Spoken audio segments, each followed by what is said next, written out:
Salam sejahtera kepada semua.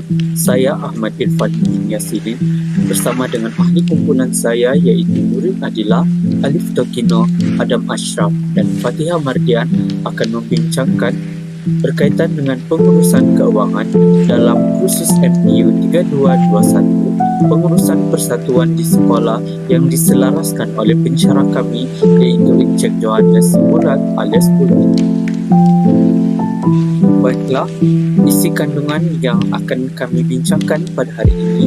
Yang pertama iaitu pengenalan, yang kedua objektif, ketiga tugas bendahari dan penolong bendahari, keempat apa yang akan dilakukan apabila pihak pengurusan menerima duit, dan yang terakhir iaitu tugas pengurusan kira-kira.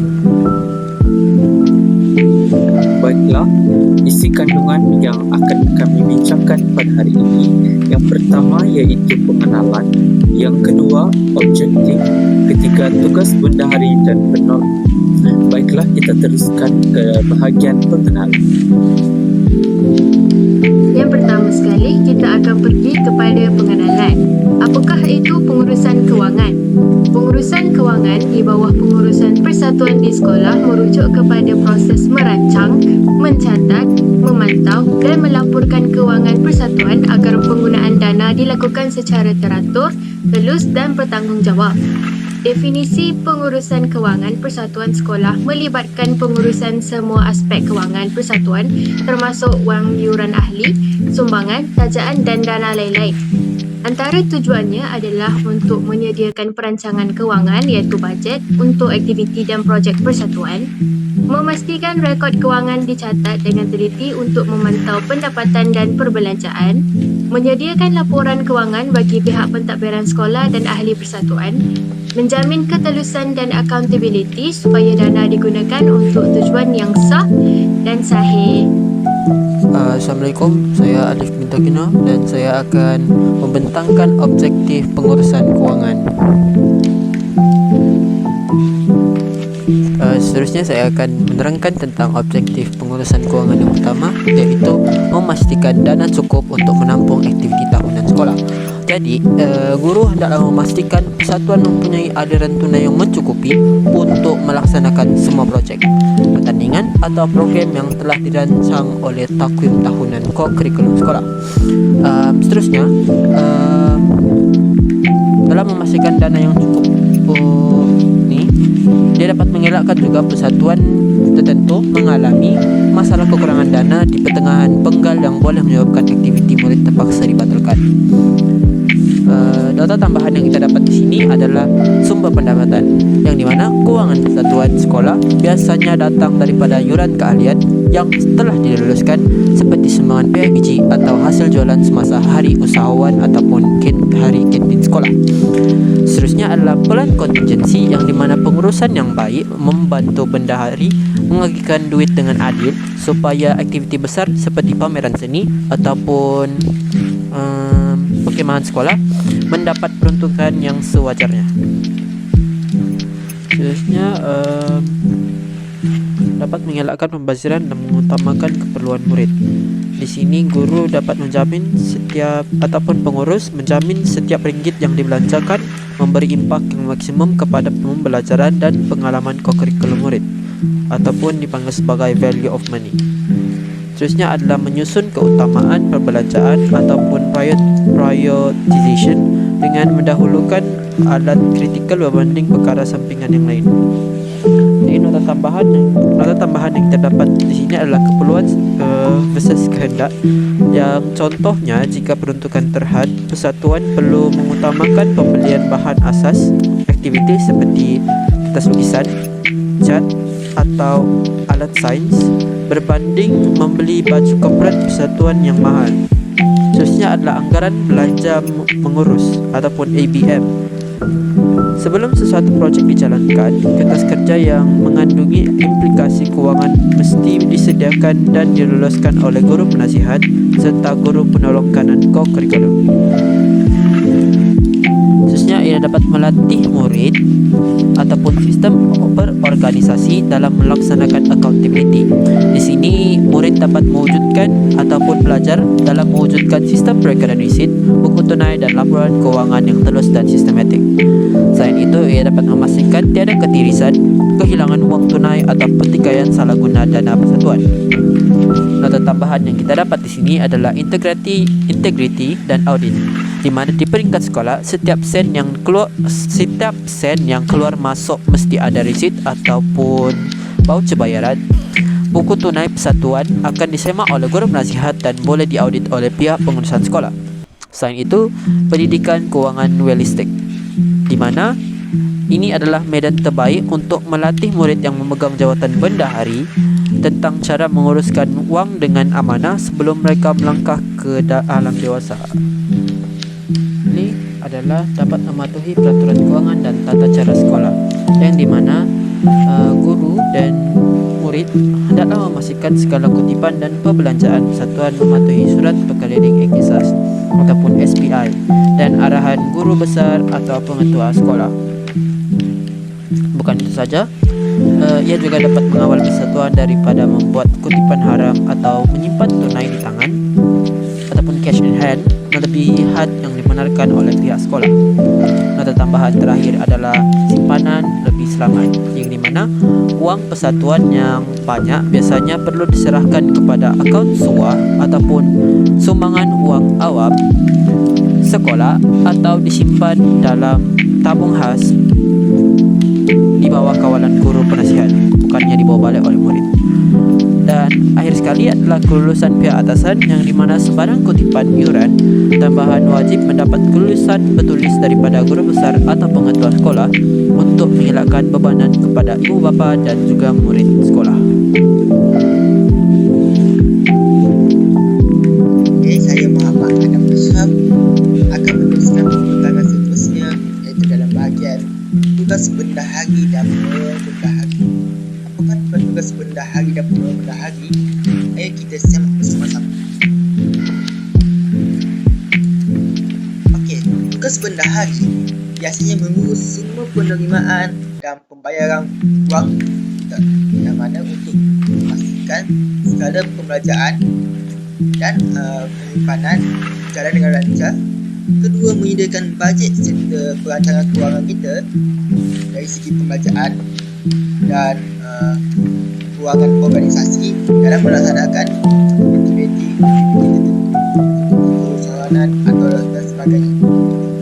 Ketiga pula, bendahari juga perlu menyimpan dan mengemas kini rekod kewangan ini untuk memastikan setiap data dan maklumat tentang kewangan dapat disimpan, dan dari segi pembuktian, segi resit dan sebagainya. Seterusnya, bendahari juga perlu menyediakan laporan juga, iaitu laporan kewangan untuk mesyuarat, yang mana laporan ini akan dibentangkan kepada ahli mesyuarat dan lain untuk mengetahui bagaimana keadaan kewangan tersebut. Dan seterusnya, memastikan semua urusannya mengikut prosedur dan peraturan telah ditetapkan, yang mana dalam pengurusan kewangan ini ada peraturan-peraturan yang bendahari akan tetapkan. Jadi ia kena pastikan semua proses penyimpanan duit di peraturan telah ditetapkan secara sistematik supaya proses kewangan dapat berjalan dengan lebih baik. Dan akhirnya memantau aliran tunai dan bagi akaun organisasi. Ini memastikan semua urusan kewangan dapat berjalan secara sistematik serta tidak berlaku sebarang gangguan. Okey, tugas penolong bendahari pula biasanya menolong tugas-tugasan bendahari. Contoh dia bantu bendahari mengurus urusan kewangan harian. Jadi dia juga turut membantu bendahari dalam mengurus kewangan harian dari segi penerimaan, pembelajaran, penggunaan wang, penyimpanan wang dan sebagainya, sepanjang dia kewangan itu dilaksanakan sepanjang hari. Kedua, dia juga mereka juga penerimaan dan pembayaran wang kita dalam buku tunai. Jadi dia juga mencatat segala ruang masuk, ruang pembelajaran jurusan supaya wang pada keadaan jalan dengan baik. Serta membantu menyediakan laporan kewangan juga, membantu menyediakan laporan kewangan untuk diberikan kepada ahli sekalian, serta menyimpangkan resit, invoice dan dokumen kewangan yang teratur sebagai bukti transaksi yang telah dilaksanakan. Juga membantu membuat semakan rekod kewangan, semakan untuk memastikan sistem urusan kewangan kita jalan lancar dan tidak ada kesalahan dalam buat satu rekaan kewangan. Dan akhir sekali menjalankan tugas bendahari semasa bendahari tidak hadir atau bendahari mengalami masalah yang tidak kesibukan yang tidak mampu dilaksanakan. Secara kesimpulannya, tugas penolong bendahari ini ia hanya membantu sahaja apa yang bendahari ini perlu lakukan. Okey, itu sahaja daripada saya. Seterusnya akan saya silakan kepada petang seterusnya. Baiklah, seterusnya kita akan membincangkan apa yang akan dilakukan oleh pihak pengurusan apabila menerima duit. Jadi, pihak pengurusan akan menerima wang ataupun duit dari berbagai sumber. Antaranya ialah yuran ahli dan dari sumbangan masyarakat, kutipan, contohnya seperti PIBG, jualan, contohnya seperti jualan besar-besaran sekolah dan juga tajaan daripada luar. Jadi semua wang ataupun duit yang diterima hendaklah diurus mengikut prosedur kewangan yang ditetapkan bagi memastikan keterusan dan accountability. Jadi bagaimanakah proses pihak pengurus untuk menerima duit ataupun wang? Jadi yang pertama, pihak pengurusan akan menerima duit dan akan dikira dan disahkan jumlahnya. Kedua, resit rasmi akan dikeluarkan sebagai bukti penerimaan. Seterusnya, apabila duit dikira jumlahnya dan resit didapatkan, jadi maklumat penerimaan seperti tarikh, jumlah, sumber dan tujuan akan direkodkan lengkap dalam buku tunai atau rekod kewangan. Seterusnya, semua dokumen yang berkaitan akan difailkan untuk tujuan rujukan dan juga audit. Seterusnya, selepas proses penerimaan duit dilakukan, penyimpanan dan rekod kewangan akan dilakukan. Wang akan disimpan di tempat yang selamat sebelum dimasukkan ke dalam akaun bank persatuan sekiranya sekolah itu memiliki bank persatuan. Seterusnya, bendahari bertanggungjawab mengemasdini rekod keuangan secara berkala. Setiap transaksi hendaklah mempunyai dokumen sokongan seperti resit, voucher ataupun invoice, dan juga rekod keuangan disusun secara sistematik bagi memudahkan semakan. Jadi, dalam proses ataupun pengurusan keuangan ini, pemantauan dan pelaporan akan dilakukan. Pertama sekali, laporan keuangan akan dibentangkan dalam mesyuarat jawatankuasa ataupun mesyuarat agung persatuan. Seterusnya, guru penasihat akan menyimak setiap rekod dan memastikan pengurusan keuangan mematuhi peraturan sekolah, dan juga rekod keuangan juga boleh diaudit bagi memastikan semua penerimaan dan perbelanjaan direkodkan dengan tepat. Jadi pengurusan keuangan yang sistematik dapat membantu meningkatkan kepercayaan ahli terhadap persatuan. Baiklah, kita teruskan dengan pembentangan tugas pengurusan kira-kira. Tugas pengurusan kira-kira yang didefinisikan sebagai operasional merupakan satu proses merekod, mengelas, mengemaskini dan meringkaskan semua bentuk transaksi aliran tunai iaitu wang masuk dan wang keluar bagi persatuan secara kronologi. Bagi prinsip accountability, Ia berlandaskan konsep bahawa setiap sen dana yang dikutip daripada ahli atau sumbangan luar merupakan amanah yang wajib dibuktikan kelangsungan penggunaannya. Tujuan utamanya terdapat dua. Yang pertama, memastikan kedudukan kewangan sebagai kewangan semasa persatuan sentiasa dikemaskini dan diketahui, dan yang kedua menjadi instrumen kawalan dalaman bagi mengelakkan berlaku ralat pengiraan, salah laku atau salah urus dana.